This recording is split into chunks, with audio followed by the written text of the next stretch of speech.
Hello बच्चा party और सब ठीक ठाक। आज हम करने के लिए जा रहे हैं क्लास 10वीं मैथ का एक्सरसाइज 6.2। ठीक है, इससे पहले वाला क्वेश्चन हमने सॉल्व कर लिया है। प्ले लिस्ट में जाओ, चेक करो, वहाँ से समझने की कोशिश कर सकते हैं ना, और समझ में आएगा। कोशिश क्या करना, समझ में 100% आएगा। जा करके अगर नहीं देखो तो देखो यहाँ से। ये क्वेश्चन है हमारा, क्वेश्चन नंबर 6 है। 5 तक का क्वेश्चन हमने सॉल्व कर लिया है। क्वेश्चन नंबर 6 अब यहाँ से हम देखने वाले। क्वेश्चन क्या कह रहा है जरा एक बार हम पढ़ ले। आकृति 6.21। अब ये जो आकृति है ये है 6.21। एनसीईआरटी में जाएंगे 6.2 में जाएंगे तो मिल जाएगा हमारा 6.21। ओपी, ओक्यू और ओआर, ओपी, ओक्यू और ओआर पर स्थित बिंदुएं ए बी और सी इस प्रकार है। ए बी और सी इस प्रकार है। ए बी समांतर है पी क्यू, ए बी समांतर है पी क्यू के, ए सी समांतर है पी आर, ए सी समांतर है पी आर के, और दर्शाना है हमको बी सी समांतर क्यू आर। दर्शाना है ये वाला जो रेखा है बी सी समांतर क्यू आर, ये वाला हमको बताना है। ठीक है, तो यहाँ से हम चलेंगे। क्या दिया है अपने पास, दिया है आकृति में क्या दिया हुआ है, ए बी समांतर पी क्यू और ए सी समांतर पी आर, ये हमारे पास पता है। फिर से एक बार देख लो, ए बी समांतर पी क्यू कैसे, ए बी समांतर पी क्यू और दूसरा दिया है ए सी समांतर पी आर, ये बात तो हमको पता है। अब ये बात पता है तो हमको करना क्या है, यहाँ से देख लेते हैं। करना हमको ये है, साबित क्या करना है, ये देखो साबित क्या करना है, बी सी समांतर क्यू आर, ये हमको साबित करना है। बी सी समांतर क्यू आर, ये हमको साबित करना है। अब इसमें जो लगने वाला है वो लगने वाला है थेल्स प्रमेय। कौन सा प्रमेय, थेल्स प्रमेय। तो थेल्स प्रमेय थोड़ा सा हम क्विक रिव्यू करा दे। इस तरह से ए बी सी यदि कोई त्रिभुज है, इसमें मान लो डी ई समांतर बी सी है, डी ई समांतर बी सी है, तो ये हो जाएगा ए डी बट्टे डी बी बराबर हो जाएगा ए ई बट्टे ई सी। ये थेल्स प्रमेय हमको बताता है। याद आया? चलो जी, अब कर लेंगे क्वेश्चन हम। चलो, बिल्कुल आसानी से क्वेश्चन समझ में आएगा, घबराने की जरूरत नहीं है। तो अब यहाँ से देख लो, किस त्रिभुज में बात करना है अपने को, पी ओ क्यू में, त्रिभुज पी ओ क्यू में।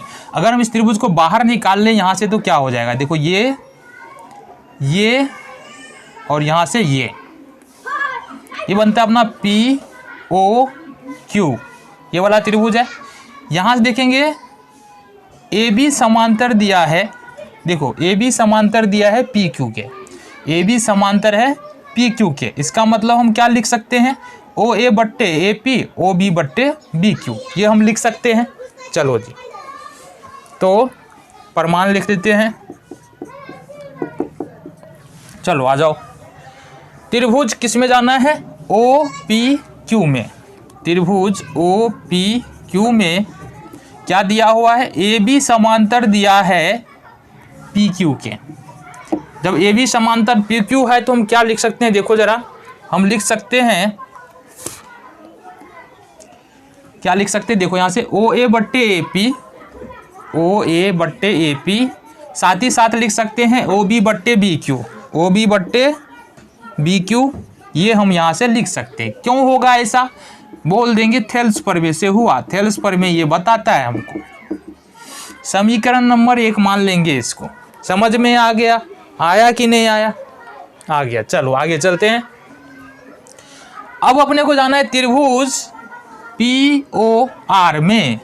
तब त्रिभुज पी ओ आर में चलेंगे तो ये आकृति हमारा इस प्रकार से बनेगा, ये आकृति हमारा इस प्रकार से है, और ये है हमारा समांतर रेखा, ये है P, ये है O, ये है R, ये है A, ये है C। अब AC समांतर है PR के, AC समांतर है PR के, इसका मतलब OA बट्टे AP, OA बट्टे AP, OC बट्टे CR लिख सकते हैं।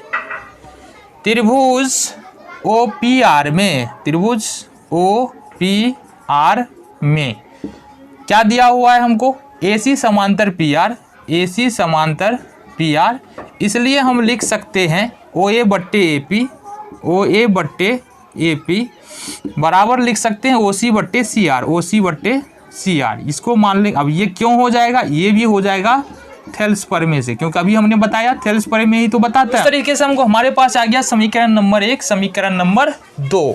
अब समीकरण नंबर 1 में देखेंगे तो एक साइड में ओ ए बट्टे ए पी है, समीकरण 2 में देखेंगे तो यहाँ भी ओ ए बट्टे ए पी है।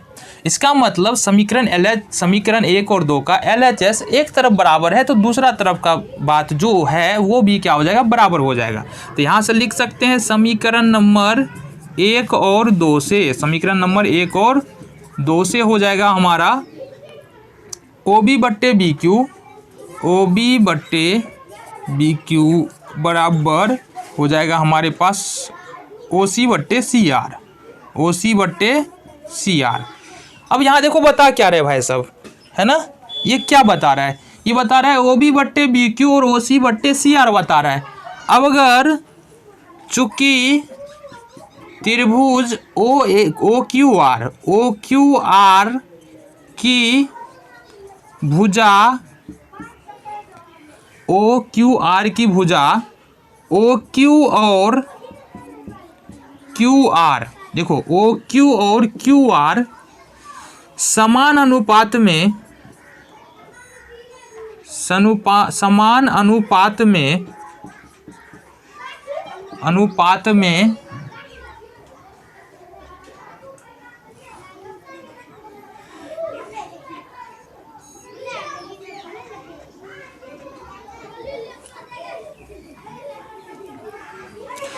तो अब यहाँ पर हमको क्या देखना है, देखो चूंकि ओ क्यू आर और की भुजा ओ क्यू और क्यू आर, यहाँ पे देखेंगे ओ क्यू और क्यू आर पर दो बिंदु है, क्या एक बी है और एक सी है।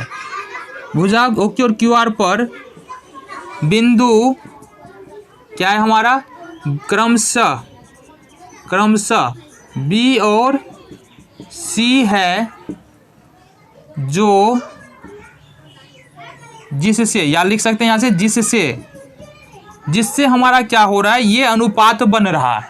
जिससे क्या बन रहा है हमारा, ये अनुपात बन रहा है, ये अनुपात बन रहा है। इसका मतलब क्या है, इसलिए हम समांतर क्यू आर क्या लिख सकते हैं, बी सी समांतर क्यू आर। अब बी सी समांतर क्यू आर क्यों हो जाएगा, क्योंकि ये हमको थेल्स प्रमेय का विलोम बताता है, थेल्स प्रमेय के विलोम से। ठीक है, ये हमारा देखो साबित हो गया, BC समांतर QR, यही साबित करना था, BC समांतर QR। तो ये था हमारा क्वेश्चन नंबर 6। देखते हैं अगले क्वेश्चन नंबर 7 क्या कहता है। तो यहाँ से देखने वाले क्वेश्चन नंबर 7 अपने पास है, और 7 में देखो कह क्या रहा है, 7 में कह रहा है यहाँ से प्रमेय 6.1 का प्रयोग करते हुए। अब 6.1 कौन सा प्रमेय था बाबू, थेल्स प्रमेय था। मतलब इस त्रिभुज में यदि D समांतर BC हो जाए, थेल्स प्रमेय क्या बताता है, D समांतर BC हो जाए तो ये हो जाएगा AD बट्टे में DB और ये हो जाएगा AE बट्टे में EC। ये प्रमेय जो है ये थेल्स प्रमेय हमारा है, याद हो गया। चलो जी, कह रहा है कि सिद्ध करते हुए सिद्ध कीजिए कि एक त्रिभुज के एक भुजा के मध्य बिंदु से होकर दूसरी भुजा के समांतर खींची गई रेखा तीसरी भुजा को भी समद्विभाजित करती है। अब कहने का मतलब है कि ये जो त्रिभुज में एक इस तरीके से बनाया गया है ना, AB से एक त्रिभुज है और AB भुजा पर कोई बिंदु D है और ये D जो है ना AB का मध्य बिंदु है। अब अगर D से अगर हम एक समांतर रेखा खींच दे B से, DE एक समांतर रेखा खींचे B से, तो ये जो E पॉइंट है ना वो AC को क्या करता है, 2 बराबर भाग में डिवाइड करता है। ये हमको क्या करना है, साबित करना है। कैसे कर सकते हैं आओ जरा बात कर लेते हैं।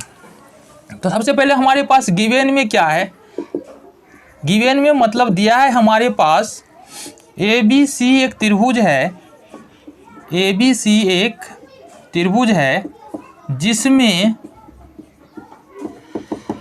देख लेंगे AB भुजा पर बिंदु D इस प्रकार